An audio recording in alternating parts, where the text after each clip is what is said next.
Këtu po bëhen 11 vite punë, dëshira ka qenë që të bëj diçka vetë. Edhe jemi bën një lloj Shqipërie e madhe këtu.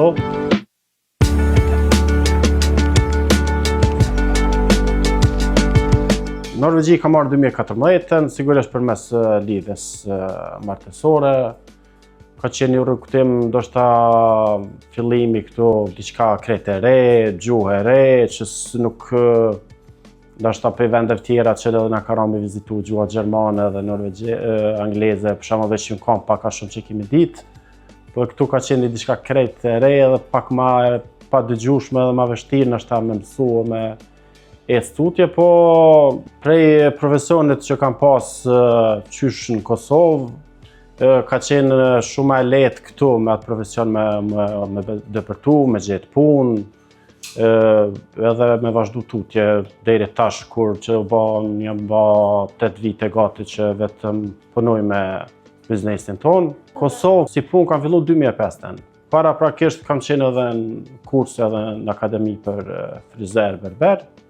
Po si punë 2005 kam fillu, tash sa bëhen 21 vite. Që ushtrojmë si profesion, këtu po bëhen gati 11 vite punë, 8 këtu edhe 3 për tjera dyqane që kam qenë si punëtor, por këtu me lokalin që 8 vite. Dëshira ka qenë që të bëj diçka vetë.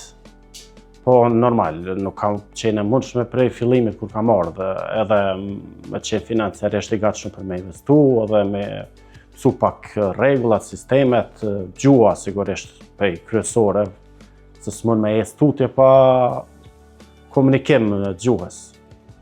Por deri tani çdo herë kemi mësojmë edhe ecëm këtu ku jemi e vazhdojmë tutje besoj. Norvegjia është vend i mirë, ka mundësi të ndryshme, duhet ide, duhet vullnet punë sigurisht se pa ndjek qëllimin edhe me ndjek punën vetë, me ecë punët para, nuk normal sigurisht që nuk vinë mundësi, po ligjërisht edhe gjona tjera janë për profesionin ton konkretisht janë më të lehta.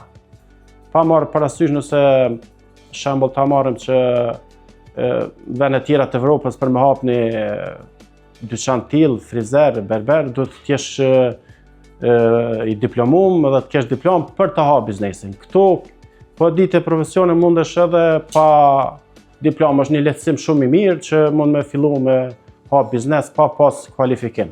Nëse zotron punën edhe nuk është ndonjë pengesë shkollimi ose po jo për gjitha profesionet. Vitin e parë, në 2018 kam fillu vetë, fillimisht një vit kam punu vetë. Pastaj ka qenë një ish koleg që përshëndes, ka qenë nga Shkupi, ka punu 5 vite këtu me ne.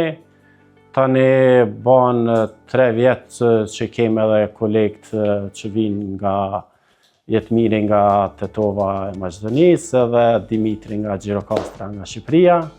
Edhe jemi bën një lloj Shqipërie e madhe këtu.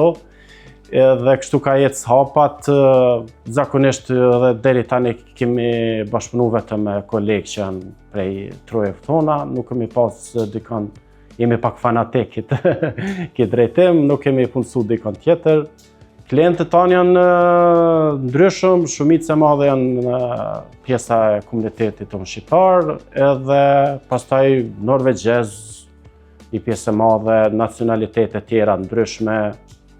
Përgjithësi, krejt çka jetojnë këtu në rrethinë ose që vinë me preferencat e dikujt tjetër, nacionalitetet ndryshme. Me marrë krahasim ndoshta Norvegjinë me vende tjera si Gjermania, Zvicra, këtu jemi komunitet pak më i vogël, po prapë komuniteti jonë ka dëpërtu edhe janë kyç në shumë lami ndryshme, si në biznese private, si në për institucione shtetërore, në për banka ndryshme, po edhe në biznese private është një numër i madh që funksionojnë, kanë kriju rrjetet tyne të biznesit me shumë punëtor, me lloj-llojshme firma të vogla, firma më të gjëra, ndërtim, përgjithësi gjitha lamitën që janë këtu janë të kyçur në biznes shqiptar. Trive ju kisha thënë që mos e leni rrugën e qëllimeve t'juaja se me punë arrihet.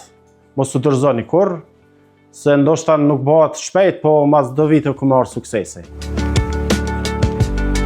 Unë jam Otto Grejqevci, jam pronari Grajgja Barbershop këtu në Oslo të Norvegjisë.